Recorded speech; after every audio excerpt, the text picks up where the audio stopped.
Ngayon nga ay magluluto tayo ng maruya, special maruya. So, ito nga yung aking recipe, no? So, ako lang naman ang nag-create nito. So, ang kailangan lang natin ay gatas, flour, cornstarch, egg. Tapos, ayan, isisift lang natin. More on, nagsisift talaga ako ng mga ingredients ko kasi nga gusto ko talagang walang lumps, ganon.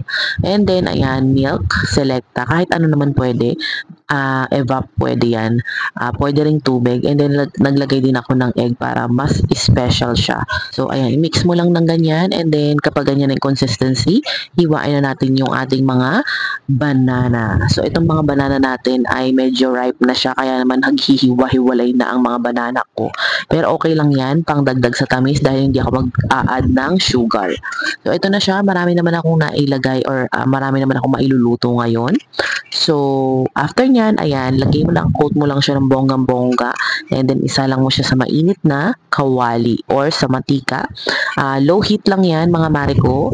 At ayan na, meron na tayong special na maruya. So, follow for more kung gusto niyo ng ganitong mga videos pa. Salamat! Ilalagay ko pala dito sa dulo yung mga ingredients para makasunod kayo sa ating recipe. Salamat, pakishare na rin.